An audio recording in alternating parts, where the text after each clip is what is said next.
ശ്രീ ആലങ്കോട് ലീലാകൃഷ്ണൻ, ഈ M T എന്ന രണ്ടക്ഷരം മലയാളികൾക്ക് എന്തൊക്കെയാണെന്ന് കേൾക്കുന്ന തന്നെ ഒരു അനുഭവമാണ്. ഇപ്പോൾ നമ്മൾ ഈ പറയുന്ന പോലെ ആത്മാരാധനയ്ക്ക് പകരം ആത്മനിന്ദ, അത് ഇത്ര ധീരതയോടെ എഴുതിയ മറ്റൊരു സാഹിത്യകാരൻ നമ്മുടെ ഈ ജീവിച്ചിരുന്ന കാലഘട്ടങ്ങളിൽ ഉണ്ടായിട്ടില്ല.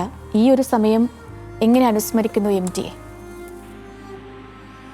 നിങ്ങൾ സൂചിപ്പിച്ചതുപോലെ ഒരു വല്ലാത്ത യുഗമാണ് അവസാനിച്ചത്. ഒരുപക്ഷെ ഇനി അങ്ങനെ ഒരു എഴുത്തുകാരൻ മലയാളത്തിൽ ഉണ്ടാവുകയില്ല. ചങ്ങമ്പുഴ പദ്യത്തെ ജനകീയമാക്കിയതുപോലെ ഗദ്യഭാഷയെ ജനങ്ങളുടേതാക്കി തീർത്ത എഴുത്തുകാരനാണ്. 4 തലമുറകളുടെ ഹൃദയത്തിൽ ഒരേ വികാര തീവ്രതയോടുകൂടി ആധിപത്യം ഉറപ്പിച്ചൊരു എഴുത്തുകാരൻ. അനാഥരും ദുഃഖിതരും നിഷ്കാസിതരും തള്ളിമാറ്റപ്പെട്ടവരും ദരിദ്രരും ഒറ്റപ്പെട്ടവരുമായ മനുഷ്യരുടെ പക്ഷത്തു നിന്ന് എഴുതിയ ആളാണ്. അദ്ദേഹത്തിന്റെ കൃതികൾ വായിച്ച ആത്മഹത്യയിൽ നിന്ന് രക്ഷപ്പെട്ട ആളുകളുണ്ട്. മാനസിക തകർച്ച വരുമ്പോൾ ഒരു ഔഷധം പോലെ അദ്ദേഹത്തിന്റെ കൃതികൾ വായിച്ചവരുണ്ട്.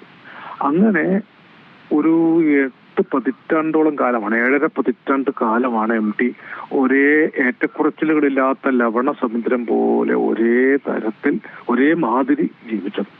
അങ്ങനെ ഒരു എഴുത്തുകാരനും മലയാളത്തിൽ ഉണ്ടായിട്ടില്ല. ഒരുപക്ഷെ അദ്ദേഹത്തെക്കാൾ ജീനിയസ് ആയ എഴുത്തുകാരുണ്ടായിട്ടാവും. പക്ഷെ ഇത്രയേറെ ജനങ്ങളെ സന്തോഷിപ്പിക്കാനായിട്ട് ഒന്നും ചെയ്യാൻ അറിയാത്ത ഒരാളാണ്. പ്ലീസിംഗ് ആയിട്ട് പെരുമാറാൻ പോലും അദ്ദേഹം ശ്രമിക്കാറില്ല. പക്ഷെ അക്ഷരം കൊണ്ട് സാന്ത്വനം പകർന്നു.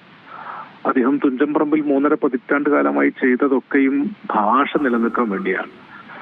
ഭാഷയുടെ ലോകോത്തര സ്മാരകമായിട്ട് തുഞ്ചൻപറമ്പിനെ മാറ്റിയത് എം ടി ആണ്. വള്ളത്തോൾ കലാമണ്ഡലം എന്നതുപോലെ ഭാഷയ്ക്ക് മുഴുവനായിട്ടൊരു നിത്യസ്മാരകം അദ്ദേഹം അവിടെ ഉണ്ടാക്കി വെച്ചിട്ടുണ്ട്. എം ടിയുടെ സ്മാരകമാണ് ഈ തുഞ്ചൻപറമ്പ്, അദ്ദേഹത്തിന്റെ കൃതികളും. അപ്പൊ അദ്ദേഹം മരിക്കുകയില്ല. ശരീരം ഇല്ലാതായാലും അദ്ദേഹത്തിന്റെ ആത്മശരീരം ഇവിടെ ഉണ്ട്. അദ്ദേഹത്തിന് എഴുതി വെക്കപ്പെട്ട അക്ഷരങ്ങളിൽ നേരത്തെ സൂചിപ്പിച്ചല്ലോ, ആത്മനിന്ദയെ, ആത്മവിലാപത്തെ, ഒരു തന്റെ ദേഹത്തിലെ മുറിവുകൾ തെളിവായി കാണിച്ചതെന്ന് അദ്ദേഹം ഒരു വഴിയാക്കി മാറ്റി. അങ്ങനെ ഒരു എഴുത്ത് മലയാളത്തിന് അപരിചിതമായിരുന്നു. ഉള്ളിലിരുന്നു കൊണ്ട് ഒരുപക്ഷെ തകഴിയുടെ തലമുറ, ദേവിന്റെ തലമുറ, ലളിതാംബിക അന്തർജനത്തിന്റെ തലമുറയൊക്കെ കഥകൾ പറഞ്ഞു. എം ടി അകത്ത് ഇരുന്നു കൊണ്ട്, തന്റെ ഉള്ളിലിരുന്നു കൊണ്ട് തന്നിലൂടെ ലോകത്തെ കണ്ടു.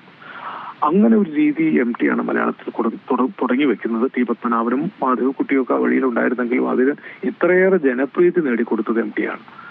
ആത്മഭാഷയിൽ എഴുതപ്പെട്ട ഒരു ഇതിഹാസം പോലെ അദ്ദേഹത്തിന്റെ ഓരോ കഥയും മലയാളത്തിൽ ജീവിച്ചിരിക്കും. ഏതേത് കഥയാണ് ഒന്നിനൊന്നും ഒരു മനോരോഗിയുടെ ഉള്ളിലിരുന്ന് എഴുതിയ കഥയാണ് ഇരുട്ടിന്റെ ആത്മാവ്. ലോക സാഹിത്യത്തിൽ അല്ലെങ്കിൽ ലോകത്ത് മനോരോഗ ചികിത്സകർക്ക് ഒരു പാഠപുസ്തകമാക്കാവുന്ന കഥയാണ്.